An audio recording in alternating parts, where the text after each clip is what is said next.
तो सपा के मुखिया अखिलेश यादव की तस्वीर आप देखिए, कुछ इसी तरह से इस समय परेशान है। और सपा के नारे बेअसर क्यों? क्योंकि सपा अब ये कह रही है कि जोड़ेंगे तो जीतेंगे।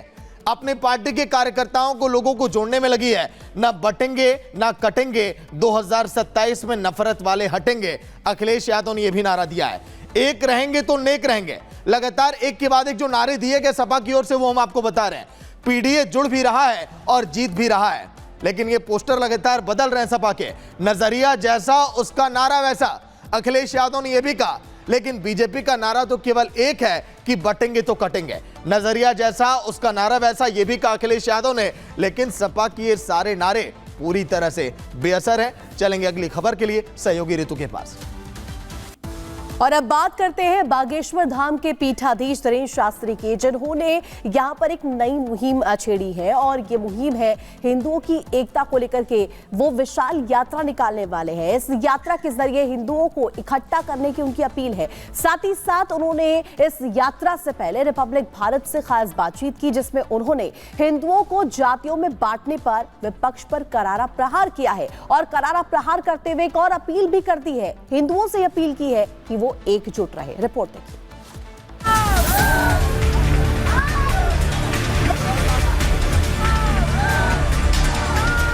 कथावाचक और बागेश्वर धाम के पीठाधीश धीरेन्द्र शास्त्री शनिवार को असम के कामाख्या पहुंचे, जहां उन्होंने देवी के दर्शन किए।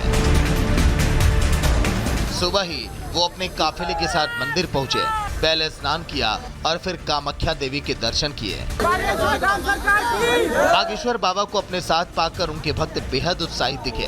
कामाख्या धाम में मौजूद लोगों ने बागेश्वर बाबा की जय के नारों के साथ उनका स्वागत किया।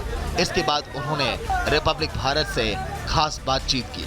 बातचीत के दौरान बागेश्वर बाबा ने जातिवाद के नाम पर जंग लड़ रहे विपक्ष को खूब खरी खोटी सुनाई और कहा कि मुसलमानों के बारे में कोई बात नहीं करता।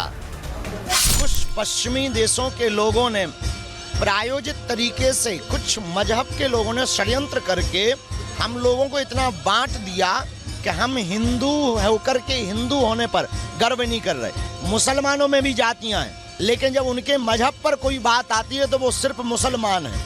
लेकिन हम हिंदुओं में किसी के ऊपर उंगली उठती है तो या तो ब्राह्मण पर उठती है, या क्षत्रिय पर उठती है, या वैश्य पर, या सेवकों पर, क्योंकि हम लोगों को बांट दिया। बाबा धीरेन्द्र शास्त्री ने रिपब्लिक भारत के माध्यम से सभी हिंदुओं से एक बड़ी अपील भी की। एक ऐसी अपील जिसके जरिए उनका मानना था कि सभी सनातनी एकजुट होंगे। एकता का यही उपाय है कि हम लोगों को भैया अपने सरनेम के आगे सनातनी लिखना है, हिंदू लिखना है।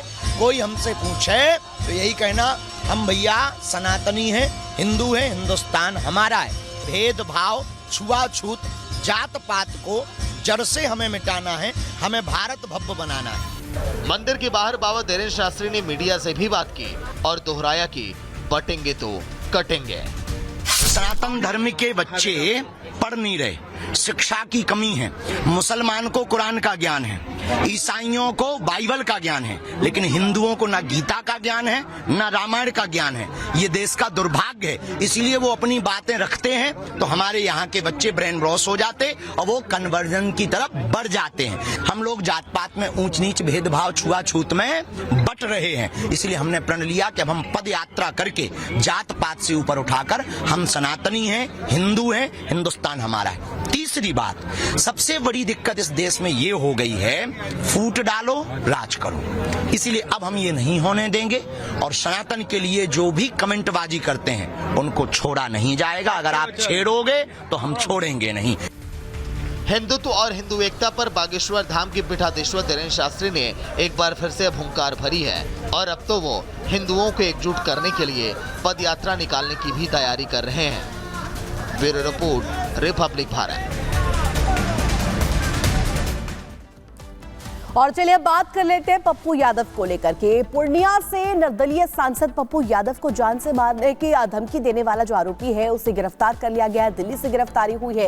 इसके अलावा आपको बता दें, वो खुद को लॉरेंस बिश्नोई गिरोह का सदस्य बता रहा है। सागर, बिल्कुल कथित बाहुबली निर्दलीय सांसद पप्पू यादव, जिन्होंने कुछ दिन पहले लॉरेंस बिश्नोई को चुनौती दी थी, लेकिन उसके बाद जब एक उनके पास फोन कॉल आई और उसने आपको लॉरेंस का सदस्य बताया। पप्पू यादव लगातार ये भी कह रहे थे कि अगर आप किसी को भी मारना है तो मारिए, हमें कोई मतलब नहीं है।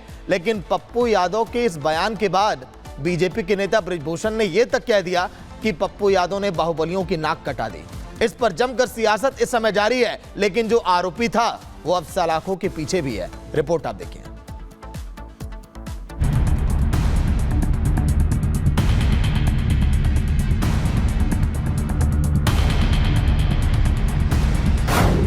पप्पू यादव को धमकी देने वाला शख्स गिरफ्तार। पुलिस ने खोला धमकी देने वाले का राज। धमकी का ऑडियो सोशल मीडिया पर हुआ था वायरल। पप्पू यादव ने लॉरेंस गैंग को दी थी चुनौती। बिहार के कथित बाहुबली और पूर्णिया के निर्दलीय सांसद पप्पू यादव की जिंदगी में एक फोन कॉल ने खलबली मचा दी थी। देश भर में पप्पू यादव समाचार की सुर्खियों में आ गए। पूर्णिया सांसद पप्पू यादव को जान से मारने की धमकी देने वाला शख्स दिल्ली से गिरफ्तार कर लिया गया है। पूर्णिया पुलिस अधीक्षक कार्तिकेय शर्मा ने हाट थाने में एफआईआर दर्ज कर जांच अब शुरू कर दी थी। पुलिस ने दिल्ली से महेश पांडे नाम के एक शख्स को गिरफ्तार किया है। पकड़े गए आरोपी ने अपना जुल्म भी कबूल कर लिया है। आरोपी का नाम महेश पांडे है, जिसने धमकी दी थी। जिस मोबाइल और सिम का प्रयोग उसने किया था उसे भी फिलहाल अब कब्जे में ले लिया गया है। ये दिल्ली के रहने वाले महेश पांडे, पिता कृष्ण कुमार पांडे, सेक्टर 4 नई दिल्ली के रहने वाले हैं। ये पूर्व में भी दिल्ली में कई जगह काम कर चुके हैं और कई माननीय लोगों से भी इनके साथ संबंध रहे हैं। इनके कईयों के लिए काम भी किए हैं। साथ ही एम्स और सेना के कैंटीन में भी ये काम कर चुके हैं, जो इनके द्वारा बताया गया है। प्रारंभिक जांच में अभी यही आया है और इस व्यक्ति को गिरफ्तार कर लिया गया है। इनके द्वारा जो अभी तक आया है उसमें गैंग का कहीं से कोई नहीं आया है। वहीं इससे पहले तो सांसद महोदय ने ये तक कह दिया था कि लॉरेंस चाहे सलमान खान को मारे या फिर किसी और को, उन्हें कुछ भी लेना देना नहीं है। वे जब आना चाहे आ जाए और उन्हें मार कर चला जाए। वे डरने वालों में नहीं है। पप्पू यादव ने कहा कि लॉरेंस बिश्नोई जिसको जिसे मारना है मारिए, मुझे कोई मतलब नहीं है, मेरा कोई लेना देना नहीं है। सलमान को या फिर किसी और को मारिए, हमें क्या लेना देना। सलमान को बचाना है या नहीं, ये सरकार का दायित्व है। हमारी हिफाजत की चिंता आप लोग मत करिए। सुनिए आप भी पप्पू यादव का एक दिन पहले बयान क्या था। सच बोलने के लिए कोई बाधा नहीं हो सकता और ना मैं किसी बाधाओं की परवाह करता हूँ। आप मुझे जानते हैं, मुझे किसी के निजी जिंदगी से कोई लेना देना नहीं। कौन किससे दुश्मन है, कौन किसको दुश्मनी रखे हुआ है, कौन मार रहा है, कौन किसको प्रोटेक्ट कर रहा है, कौन किसको बैकअप दे रहा है, वो उससे कोई लेना देना नहीं। किसको मारे वो सरकार जानेगी। आपको बता दें कि कुछ दिन पहले पप्पू यादव ने लॉरेंस गैंग के द्वारा सलमान खान को मिल रही धमकी को लेकर पोस्ट किया था।